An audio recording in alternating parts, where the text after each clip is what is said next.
ఆంధ్రలోనే ఉండే రొయ్యల చెరువులు ఇప్పుడు తెలంగాణలో కనిపిస్తున్నాయి. రొయ్యల సాగుతోని మంచి లాభాలు వస్తున్నాయని ఇక్కడ కూడా రొయ్యలు పెంచేందుకు ముంగటికొస్తున్నారు. పక్క రాష్ట్రం నుంచి వచ్చిన రైతులు ఉమ్మడి మహబూబ్నగర్ జిల్లాలో రొయ్యలు పెంచుతున్నారు. ఆంధ్రాలో ఉండే రొయ్యల చెరువులు ఇప్పుడు ఉమ్మడి మహబూబ్నగర్ జిల్లాలో కనిపిస్తున్నాయి. ఇక్కడోళ్ళు రొయ్యల చెరువుల గురించి వినడం తప్ప ఎప్పుడు చూసింది లేదు. అయితే ఈ ఏడు జిల్లాలో చాలా చోట్ల రొయ్యలను పెంచుతున్నారు. వడ్డేపల్లి, రాజోలి, గద్వాల, ఇటిక్యాల, మల్దకల్, థరూలలో 60 దాకా రొయ్యల చెరువులు తవ్వారు.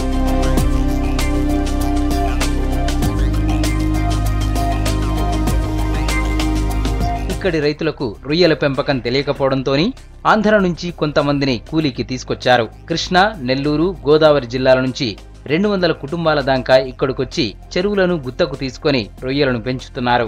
దాణా, మిషన్లతోని ఆక్సిజన్ అందిస్తున్నారు. రొయ్యల పెంపకం గురించి చెప్పవలసింది, ఈ ప్యాన్ సెట్లు దేని పెట్టామంటే ఆక్సిజన్ వల్ల. అవి ఆక్సిజన్ అయ్యి దానికి ఆరోగ్యంగా ఉండడానికి, దానికి ఇచ్చే మెడిసిన్లు, మేతలు చనిపోకుండా దాని ఆక్సిజన్ కొరకు దాన్ని తినే మేతని మేము ఇచ్చే మెడిసిన్ వల్ల దానివల్ల కవర్ అవుతుంది.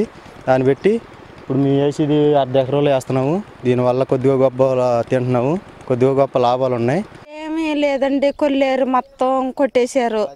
బతుకుతాక ఆధారం ఏమీ లేదు. ఏదో ఇట్లాగా గెద్దవాల వచ్చాము, ఏదో రొయ్యని రొయ్యేసుకున్నాము. అది చేతికి శుభ్రంగా సన్నపిల్ల చిన్న ఎంటికిలాగా దారంలాగా ఉంటుంది. మా అదృష్టం ఉంటే ఏదో తింటాము రూపాయ, ఏమీ లేకపోతే ఏమీ ఉండదు. పని లేదు, ఇక్కడికి వచ్చి కష్టపడి బతుకుతున్నాము. ఏదో ఇంత రొయ్య వేసుకుని బతుకుతున్నాం అంతే, ఇంకా ఏమీ లేదు.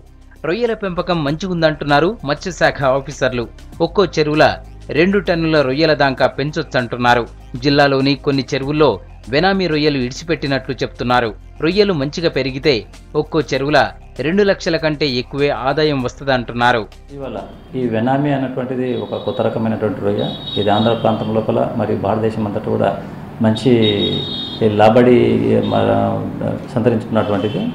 దీన్ని మన జోగులాంబ జిల్లా లోపల సుమారు ఒక 50 నుంచి 60 ఎకరాల లోపల జిల్లాలోని మన ఇటికల్ మండలం కానీ మరి గద్వాల మండలం లతిపూర్ గ్రామాల లోపల అక్కడక్కడ రైతులు పెంచడం జరుగుతుంది. ఇది సుమారు 4 నెలల లోపల ఈ పంట చేతికి రావడం జరుగుతుంది. వీటి యొక్క సంఖ్య సైజు పైన ఆధారపడి ఉంటుంది. సుమారు 300 నుంచి 500 రూపాయల వరకు కిలో రావడం జరుగుతుంది. ముందుగాల గద్వాలలో మొదలైన రొయ్యల చెరువులు ఇప్పుడు 60 దాకా పెరిగాయి. వచ్చే ఏడాది సంది మరిన్ని పెరిగే అవకాశం ఉంది.